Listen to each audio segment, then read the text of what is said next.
How is it going, everyone? Welcome back to another video on the channel. And yes, guys, as you can see in today's title and thumbnail, it is officially trade season around the NHL. You know, it's one of my favorite times of year as a hockey fan. You know, a ton of moving parts around the league. There's a ton of players that are getting dealt to all these cup contending teams. No one really knows who goes where until the actual official announcement. So you got people scouring around the internet trying to find whatever information they can. And, you know, at the end of it, it seems like a new restart to the season. You know, you have all these players in their new homes kind of settled in now. And you kind of look at the teams and say, okay, who's at the top? Who's going to be the contender heading into the playoffs in the final stretch of the year? So, you know, as I said, man, it's going to be an exciting time of year. A lot of teams that are going to be, you know, looking to make a good, deep playoff run, and those fans are going to be pretty hyped up for sure. But also on the other side, you know, you have those teams of, those fans of teams that aren't doing so well. And, you know, for them, I think something to look forward to is acquiring picks for the draft. You know, you might have to get rid of a couple of good players, which could be tough if you have a connection to them. But, I mean, look at the bright side. You know, you're going to be on a rebuild anyway, so you're going to have to get rid of them. Maybe hope for them to win a cup, right? And, you know, at the end of the day, a rebuild is definitely necessary. So it's not that bad in the end. So that's another thing I really like about the trade deadline, is that it has something to offer for all fans around the NHL. But with that being said, though, today we are talking about Claude Giroux and why I basically feel it's already confirmed that he's going to the Florida Panthers.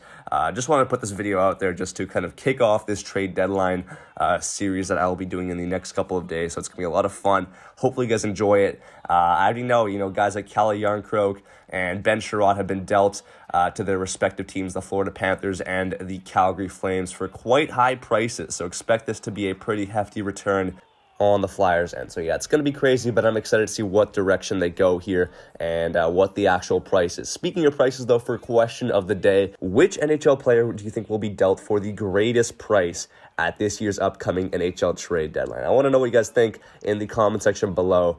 But regardless, now, finally, let's get into today's video. All right, so a little bit annoying, but I had to cut the rest of the video out because my original plans for the video actually changed. So pretty much what happened was I recorded the intro to this video, and then I took about a 20 to 30 minute break to watch the first period of the Vancouver Canucks versus the Red Wings.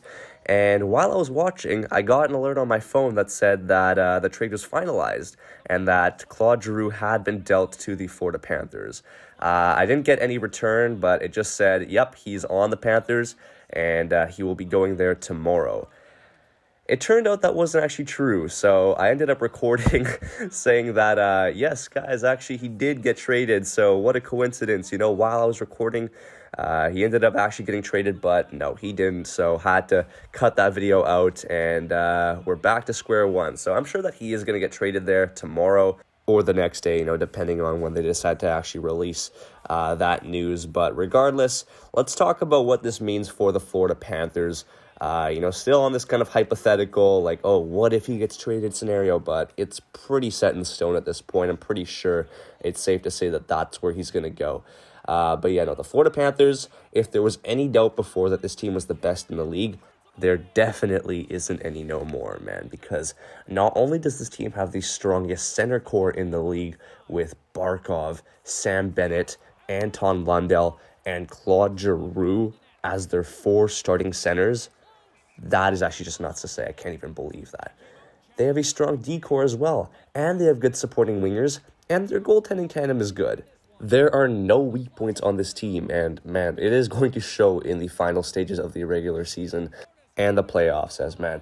In a 7-game series, I don't see this team losing to anybody except the Tampa Bay Lightning or the Colorado Avalanche. Those are my 2 exceptions, just because those teams are also off the charts. But even then, I don't know about you guys, but in my bracket that I'm going to be making this year, I think that Florida will be my team to finally win it all. So we'll see what happens, but it's going to be interesting for sure, having a team like this on the rise. We don't know what Claude Giroux is going to really look like or where he's going to shape up, if he's actually going to play center or if he's going to be just a winger on one of those top lines. But regardless, I do know one thing for sure, that power play is going to be absolutely dirty with, you know, Barkov, Huberdeau, Reinhart, Giroux, and Ekblad. That is going to be crazy. I don't think there's anyone stopping that. But at the same time, I mean, you never know, right? At the same time, it's going to be pretty difficult to predict this. I could be totally wrong in that prediction. And the Florida Panthers could get knocked out first round like the Tampa Bay Lightning did that one year, right? So that's where you guys come in. I want you guys to comment down below what you think is going to happen to the Florida Panthers this year. Do you think they can win it all? Or do you think this is just another bust in the making? We will see. But as I said, man, so much more news coming, and I'm sure that, this is just the tip of the iceberg for the trade deadline. We have so many more players we're going to talk about, and I'm sure that'll change my perception of who I actually think is going to go for a deep run in the Stanley Cup playoffs this year. So we'll see what happens. I think that's pretty much all for me for this video. Thank you guys so much for watching. Make sure you hit that like button, subscribe to the channel if you are new, and I'll definitely be sure to catch you guys all in the next video. So take care, guys, and I'll see you around. They fight for it along the boards. And it's freed up over to his teammate with a nice kick pass.